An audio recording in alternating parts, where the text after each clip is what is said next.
ассалому алейкум дӯстон, шумо дар шабакаи таҷ ММА қарор дорем ва мо имрӯз дар бораи абзори ҷанги камил карате гап мезанем. мо барои шумо як абзори хубе омода кардем. аз ҳамин хотир лайка шатақати занед. мо боша видеоролика сар мекунем. рафтем. Всем ассалому алейкум, добрый вечер. Бапеш! муҳориба дар 3 раунди 2 дақиқагӣ бо қоидаи бокс сурат гирифт. ин муҳорибаро Дмитрий Валуевич доварӣ кард. хотиррасон мекунам ки вазни Руслан дар муҳориба 80 кг буд ва Комил бошад 69 кг. қадди Қамариддин 1 м 70 см, аз рақибаш Руслан бошад 1 м 88 см аст. раунди якум. аз оғози ҷанг мухлисони Қамариддин бо як овоз ӯро мухлисӣ мекарданд. Руслан аввалин шуда ба пеш ҳаракат кард, аммо зарба назад. пас аз ӯ Камил карате ба пеш ҳаракат карда бо ҳарду достони худ зарба зад. ҳамин тавр дар 1 дақиқа мондани раунди аввал танҳо Камил карате ба пеш ҳаракат мекард ва дар 40 сония мондан Камил дар шиками ҳариф зарба зад. ҳамчунин боз дар 20 сонияи охир Қамариддин Ҳасанов бо як зарбаи олӣ барои Руслан зад ва ҳамин тавр раунди аввалро дар ин муҳориба Камил карате бо ҳаракатҳои худ ба пуррагӣ ба номи худ сабт кард. раунди дуюм.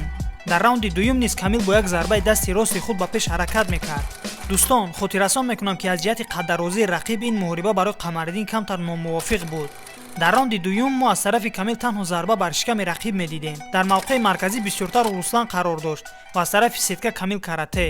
боз дӯстон, дар сонияи охири муҳориба ҷангаварон ба тарафи ҳамдигар дод мезаданд. ҳамин тавр раунди дуюм низ ба охир расид. раунди сеюм. раунди сеюмро Камил бо иваз кардани ҳолати ростои худ оғоз кард ва боз ҳам ҳамин гуна ба пеш ҳаракат кардан мегирифт.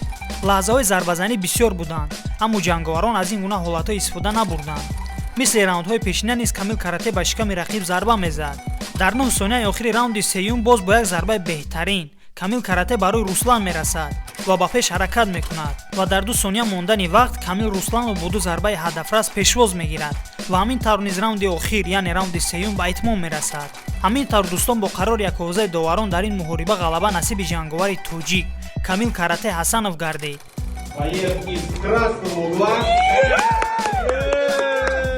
пас аз муҳориба дар ҳолати суханронӣ сараввал Камил миннатдории худашро ба Руслан кард ва пас аз он миннатдории худашро ба дастаи худ ба он нафароне ки ӯро барои ин муҳориба омода карданд ва ҳамчунин ӯ гуфт ки ин муҳорибаро барои халқи тоҷик, барои мардуми Бадахшон мебахшад. фарқе нест мо узбек, тоҷик ё помирӣ бошем, асос мо одам бошем. ман аз пушти сулҳам, одам бошед ва барои ҳалокшудагони Бадахшон ин ҷанги худро мебахшам, гуфт Камил карате. ҳамчунон дӯстон, хотиррасон мекунам ки дар ин муҳориба дастпӯшакҳои Камил 8 унса буд, аз Руслан бошад 12 унса. хуб дӯстон, ин буд абзори ҷанги Камил карате. барои пешравии шабакаи таҷ ММА лайка дареғ надоред. дар комментария Камилро бо ин ғалаба табрик кунед. махсусан худи ӯ ҳар як комментарияи шуморо мехонад. Таҷикистан бапеш! агар шумо ба шабакаи мо обуна набошед, ҳатман обуна шавед, чунки хабару абзорҳои ҷангҳои поп ММАро дар ин шабака мо пешкаши шумо мегардонем. раҳмат ки видеоролика то охирша тамошо кардем. то видеоролики навбатӣ, хайр.